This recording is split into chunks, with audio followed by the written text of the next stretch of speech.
हमें अपने ऊपर डाउट होने लग जाता है कि मैं ये कर भी पाऊंगा या नहीं कर पाऊंगा। तो अब ये बड़ा अच्छा पॉइंट है, ये खत्म कैसे हो?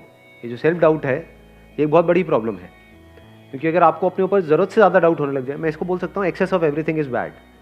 डाउट हमारे माइंड में इस तरीके से आ रहा है कि मैं ये काम करूँ या ना करूँ, ठीक है होना चाहिए। मैं इस बंदे पे ट्रस्ट करूँ या ना करूँ, होना चाहिए। कोई बंदा आकर के बोल रहा है कि हाँ मेरे को पैसा दे दे, 1 साल में तेरा डबल करवा दूंगा, तो वहाँ पे डाउट होना चाहिए कि ये बंदा फ्रॉड है। तो अब अगर ये सेल्फ डाउट आपको हेल्प कर रहा है तब तो बहुत बढ़िया है। अगर इस सेल्फ डाउट की वजह से आप अटक गए हो लाइफ में, ये सेल्फ डाउट इतना ज्यादा बढ़ गया है कि आपने अपने हथियार ही डाल दिए हैं, कि आप कह रहे हो कि नहीं अब तो कुछ हो ही नहीं सकता, मैं तो कुछ कर ही नहीं सकती, मैं तो कुछ कर ही नहीं सकता, मेरे तो कुछ बस का ही नहीं। हाँ वो सब कुछ कर सकता है, वो अलग मिट्टी का बना हुआ है, मैं नहीं कर सकता। ये आने लग जाता है, नहीं आता है। इससे कैसे बचे? अंदर तक आपको ये पता होना चाहिए, अंदर तक, कि आप में, मुझ में, किसी में भी कोई फर्क नहीं है। Brain is brain, body is body. Brain is not your brain और माई ब्रेन। इस सच को देख पा रहे हो? सिर्फ ब्रेन में जो इंफॉर्मेशन पड़ी है वो अलग अलग है, बट जो ब्रेन है, जिस तरह से ब्रेन काम कर रही है, दैट इज सेम।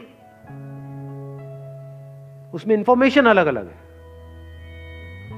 तो हार्डवेयर इज सेम, आंखें सेम है, शेप अलग अलग हो सकती है, बट जिस तरह से वो काम कर रही है, जैसे 2 कैमरास हैं अलग अलग कंपनीज के, तो बाहर से दिखने में अलग अलग हो सकते हैं, ब्रांड अलग अलग हो सकता है, पर जिस तरह से वो काम कर रहा है वो सेम है।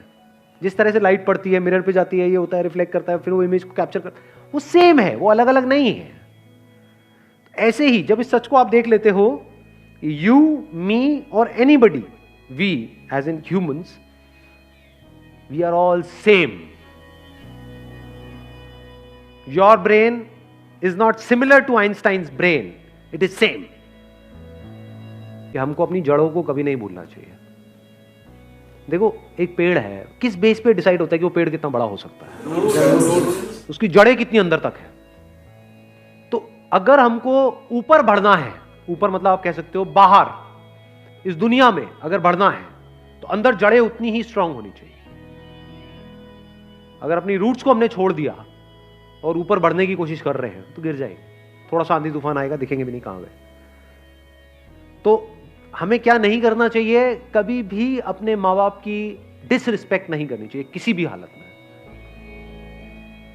अपने माँ बाप के बारे में कुछ बुरा सोचना तक नहीं चाहिए, करना तो बहुत दूर की बात है। और कुछ लोग थोड़ा बहुत पैसों के चक्कर में पता नहीं क्या क्या कर रहे हैं। किसके साथ? अपने माँ बाप के साथ। कौन है माँ बाप? आपकी जड़ें हैं।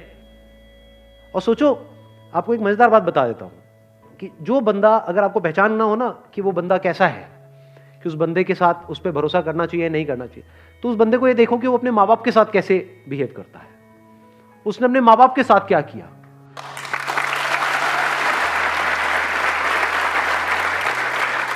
क्योंकि जो बंदा अपने माँ बाप का सगा नहीं हुआ, अपने भाई बहन का सगा नहीं हुआ, वो किसका सगा होगा? उस पर क्या भरोसा करोगे? वक्त आने पे वो आपको भी काटेगा। जिसने अपनी जड़ें काट दी, उसके लिए और दूसरा पेड़ कहां मैटर करता है? आप तो दूसरे हो ना। जिसने अपने को नहीं छोड़ा वो आपको क्या छोड़ेगा?